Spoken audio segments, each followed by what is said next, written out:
ఆదివాసుల మీద కేంద్ర అక్కడ రాష్ట్ర ప్రభుత్వాలు అనుసరిస్తున్నటువంటి అణచివేత విధానాలు, సామ్రాజ్యాలకు దోచిపెట్టడం కోసం పాలక వర్గాలు అక్కడ నుండి ప్రజలు దోచుకుంటున్న విధానాలు ఒకటైతే, అక్కడ ప్రజల మీద జరుగుతున్నటువంటి హత్యలు, అత్యాచారాలు, దుర్మార్గాలన్నీ ఎంత క్రూరంగా ఉన్నాయో తెలుసుకోవడానికి మనం ఇక్కడ సోనిసోరి కానీ బేలావాడే కానీ ఇందాక ఒక కామ్రేడ్ మాట్లాడేది. అక్కడ ఫీల్డ్ లో వర్క్ చేస్తున్నటువంటి వాళ్ళు ఇక్కడికి వచ్చి వాళ్ళదైన భాషలో చెప్తుంటే అర్థమైనటువంటి వాళ్ళకి గుండెలు చాలా ఇదిగా ఉన్నటువంటి పరిస్థితి. అంటే ఇంత దుర్మార్గమైన వాళ్ళు బహుశా ఏరి కోరి కొన్ని ముఖ్యమైనటువంటి వాటిని చెప్పుకుంటారు. దాన్ని బట్టి ఇంకెంత తీవ్రమైనటువంటి దాడులు, హత్యలు, క్రూరమైనటువంటి విధానాలు అక్కడ అమలు అవుతుందిగా మనము తెలుసుకోవచ్చు.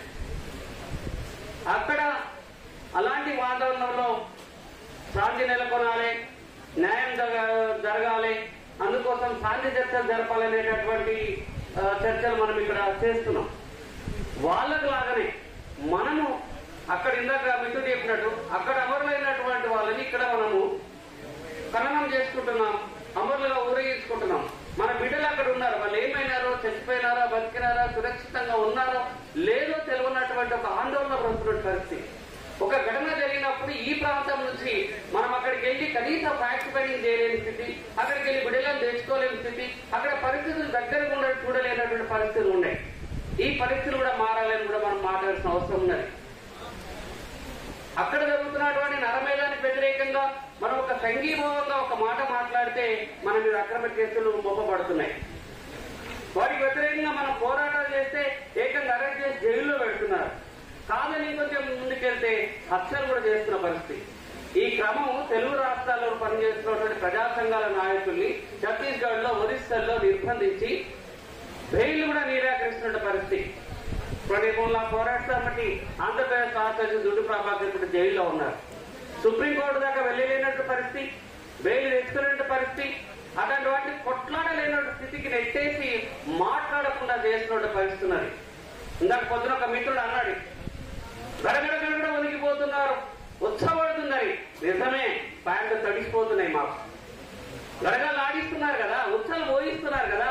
ఉత్సవాలు పోయిస్తున్నటువంటి వాడు ఎవడు? ఒకప్పుడు పాలకుడు ప్రతిపక్ష నేత ప్రజాపక్షాన్ని మోస్తున్నట్టు మాట్లాడుతున్నారు.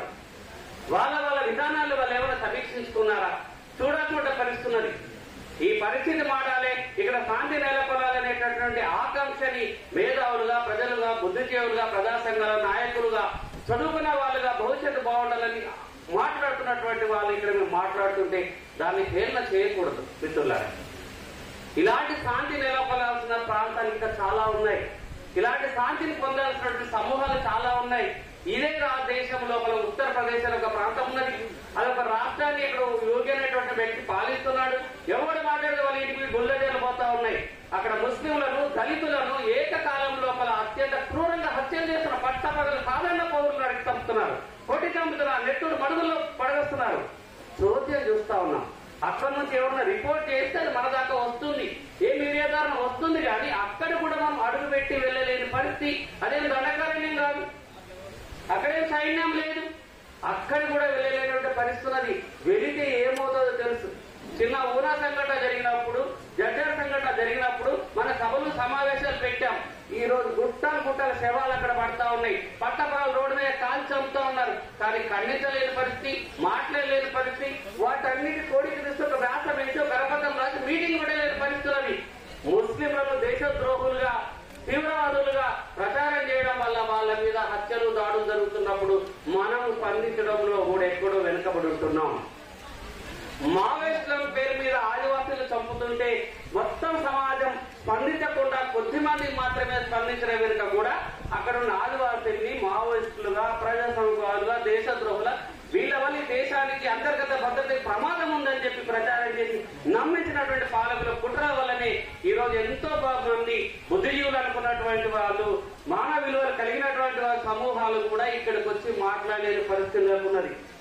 నిన్నాక మన రాష్ట్రంలోపనే ప్రవీణ్ పగడాల అనే ఒక పాస్టర్ ని అతను రక్షణ టీవీ ద్వారా ఇది ఆయన అనేక విషయాలు చర్చించాడు. ఆయన మన సనాతన ధర్మం దాని మీద మాట్లాడినాడు, ఇంకో ధర్మం ఇంకోటి మాట్లాడు. ప్రతి ఒక్క విషయాన్ని ఆయన మాట్లాడుతూ చర్చల్లో పెట్టినప్పుడు ఆయన అనేక మంది సంస్థలు బెదిరించారు. ఆ నేపథ్యంలో ఆ కారణంగా మృతిపాలయ్యాడు. మృతిపాలైనప్పుడు ఇతని మీద మాకు అనుమానాలు ఉన్నాయి, అతని మృతి మీద అనుమానాలు ఉన్నాయి, చంపలేనట్టు అనుమానాలు ఉన్నాయని చెప్పేసి పెద్ద ఎత్తున క్రైస్తవ సమాజం వాళ్ళకి మద్దతుకున్నట్టు ప్రజలందరూ వస్తే ఈ రోజు అట్లా మద్దతు వచ్చిన వాళ్ళందరినీ అక్రమంగా అరెస్ట్ చేసి జైల్లో పెట్టి చిత్రహింసలకు గురి చేస్తే ఇక మాట్లాడేవాడేవాడు? క్రైస్తవుల గురించి మాట్లాడే వాళ్ళు మన వాళ్ళు కాదు, వాళ్ళు పరలోకం అంటారు, ప్రభు అంటారు, అన్య మతస్థులు అంటారని చెప్పేసి వాళ్ళని పౌరులుగా గుర్తించడంలో, వాళ్ళ సమస్యల పట్ల స్పందించడంలో, వాళ్ళ కోసం కొట్లాటంలో మనము వెనుకబడి ఉన్నటువంటి పరిస్థితి ఉన్నది. మరి వాళ్ళ కోసం ఎవడు మాట్లాడినప్పుడు ఒకరొకరుగా విడగొడుతున్నటువంటి పరిస్థితి ఉన్నప్పుడు ఎవరు మాట్లాడతారు? మీరు మనం ఛత్తీస్ గురించి, మన దండకార్యాల గురించి మాట్లాడుతున్నాం, ఉత్తరప్రదేశ్ గురించి మాట్లాడుతున్నాం, కాశ్మీర్ గురించి మాట్లాడుతున్నాం. అంతెందుకు ఉత్తర తెలంగాణలో ఉన్నటువంటి నిజామాబాద్, ఆదిలాబాద్ లాంటి జిల్లాల్లోకి వెళ్లి వీడీసీకి వ్యతిరేక ఒక కార్యక్రమం చేయగలమా?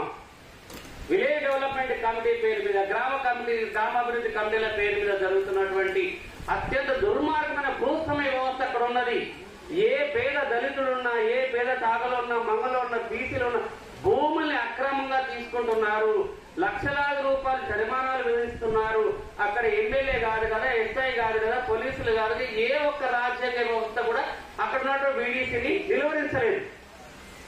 ఈ రాష్ట్రంలో ఏ ఒక్క హిందూ పండుగ జరిగినా కూడా ఆ హిందూ పండుగ జరిగిన రోజు పెద్ద ఎత్తున జులుసులు వస్తే వాద్యం నెక్స్ట్ డే 2-3 పేపర్లు మీరు ఓపిక పరిశీలించండి. మొన్నటి మనం ఇప్పటికి అమల్లో నడుస్తున్నది గౌడ్స్ ని మొత్తం 78 కుటుంబాలని సాంఘిక బహిష్కరణ చేశారు. నెలలుగా సాంఘిక బహిష్కరణ అమలుస్తున్నటువంటి దళిత వాడలు, బీసీ వాడలు ఇప్పటికీ తెలంగాణ రాష్ట్రంలో ఉన్నాయి. అక్కడ కూడా మనం వెళ్ళలేం. ఎందుకంటే అక్కడ వీడీసీ, ఆ వీడీసుకున్నటువంటి పవర్ మొత్తం వందల ఇంటికొక్కరు అంటే ఒక్కరు, భార్యాభర్తలు మొత్తం కుటుంబం ఆ ఒక్కరింటి మీద పోయి దాడి చేయాలని చెప్తే మొత్తం వెళ్ళి దాడి చేస్తా ఉన్నారు. పోలీసులు ఉంటారు, రెవెన్యూ అధికారులు ఉంటాయి, చట్టాలు ఉంటాయి, ఎస్ఏసీ చట్టాలు ఉంటాయి, పౌరాకుల అన్ని చట్టాలు ఉంటాయి. ఏ చట్టాన్ని కూడా అమలు చేసేటటువంటి వాడు అక్కడ లేడు. ఆ జిల్లాకు ఒక కలెక్టర్ ఉంటాడు, ఒక ఎస్పీ ఉంటాడు, అక్కడ ఉన్న పోలీసు ఎవరు కూడా ఖండించలేడు, రాష్ట్ర ప్రభుత్వం కూడా ఖండించలేదు. ఇంత దుర్మార్గమైన వ్యవస్థలో దళితులను వెలివాడలకు పరిమితి చేస్తూ మళ్లీ అగ్రతనాన్ని అమలు చేసే ప్రయత్నం జరుగుతూ ఉన్నది. నిన్న మొన్న శ్రీరామనవమి జరిగింది, హనుమాన్ జయంతి జరిగింది, గణేష్ చతుర్థి జరిగింది. ఎక్కడైనా సరే దళితులు అన్ని పండుగల్లో పాల్గొని జై శ్రీమరం అంటూ, జై గణేష్ అంటారు, జై హనుమాన్ అంటూ అన్ని అంటూ అంబేద్కర్ జయంతి రోజు జై భీమ్ అంటే మాత్రం వాళ్ళ తలలు పగులుతా ఉన్నాయి, అంబేద్కర్ విగ్రహాలు నేల కూలుతా ఉన్నాయి, ఊర్ల మీద దాడి చేసి కొడుతా ఉన్నారు.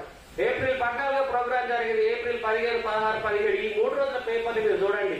ఎన్ని దళిత వాడల్లో ఎంతమంది చేతులు జోడించి వేడుకుంటున్నారు. వాళ్ళు మమ్మల్ని తరిమి కొడుతున్నారు. కేవలం అంబేద్కర్ విగ్రహాలు పెట్టుకున్నందుకు, జయంతి ఉత్సవాలు చేస్తున్నందుకు, డీజే పెట్టుకొని వాడల్లో మేము జులుసు తీసినందుకని చెప్తున్నారు. అంటే ఏ ప్రాంతానికైనా సరే మనం వెళ్ళలేనటువంటి పరిస్థితులు ఉన్నాయి. అక్కడ మావోయిస్టుల పేరు మీద కావచ్చు, అది వేరే రాష్ట్రంలో ఉండొచ్చు. మన రాష్ట్రం లోపల ఉన్నటువంటి విషయాన్ని ఎవరెవరైతే బాధితులను వాడు విడదీసి మనం ఒంటరి చేస్తున్నప్పుడు అందరినీ సమానంగా చూస్తూ అన్ని సమూహాలను మనం కలుసుకొని ఐక్యంగా పోరాటం చేయకపోతే ఇలాంటి విషయాలు ఎవరు కలిసి వస్తారు? విశాల ఐక్య పోరాటాలు నిర్మించాలని మాట్లాడుకున్నటువంటి వాళ్ళం ఆ విశాల ఐక్య దృక్పథం కనుక ఉంటే ఇక్కడ పాస్టర్లు కనబడి, ఇక్కడ క్రిస్టియన్స్ కానీ, ముస్లింస్ కానీ, దళితులు కానీ, ఆదివాసులు కానీ అన్ని బాధిత వర్గాన్ని కూడగట్టేటటువంటి కార్యక్రమం ఒకటి ఉండాలా. ఎవరైతే శాంతి చర్చ కావాలని చెప్పేసి మనం కోరుకుంటున్నామో మనమందరినీ ఆల్రెడీ రూపా కేసులు ఉన్నాయి, అనేక అక్రమ కేసులు ఉన్నాయి. వాటన్నిటి ఎత్తేయకుండా మనం వాటి గురించి మాట్లాడలేము. రేపు ప్రభుత్వాలు ముందుకు వస్తే ఎలా మాట్లాడగలం? స్వేచ్ఛగా ప్రజల ముందు మనం మాట్లాడగలిగేది, మనం మాట్లాడేది సరైనటువంటి విధంగా ఉండాలంటే అలా మాట్లాడినందుకే ఇప్పటికే మనం ఏం మోపడేటువంటి అక్రమ కేసులు అన్నింటినీ కూడా ఎత్తేయాలా. అప్పుడే మనం ఒక ప్రజాస్వామిక వాతావరణం అక్కడే కాదు, శాంతి అక్కడే కాదు, ఇక్కడ కూడా శాంతి నెలకొల్ల, ఇక్కడ కూడా పౌర హక్కులు ఉండాలి, ఇక్కడ భావప్రకటన స్వేచ్ఛ రక్షించబడాలా, ఇక్కడ కూడా మనం మాట్లాడే వాతావరణం, కొట్లాడే వాతావరణం, నివేదించే వాతావరణం ఉండాలని చెప్పేసి కోరుకుంటూ ఖచ్చితంగా శాంతి చర్చలు జరగాల్సిందే, శాంతి చర్చలకు సంబంధించిన వాతావరణం కలగజేయాల్సిందే. మాట్లాడేటటువంటి హక్కు వాతావరణం అందరికీ కలిగేటటువంటి వాతావరణాన్ని కల్పించాల్సిన బాధ్యత కూడా కేంద్ర రాష్ట్ర ప్రభుత్వాల మీద ఉంది కనుక ఇందులో అందరూ కూడా భాగం కావాలని, అన్ని వర్గాల ప్రజలు కూడగట్టే ప్రయత్నం చేయాలని అన్ని వర్గాల ప్రజలను మనం పట్టించుకున్నప్పుడు అది సాధ్యమవుతుందని చెప్పేసి తెలియజేసే అవకాశం ఇచ్చినందుకు మీకు ధన్యవాదాలు.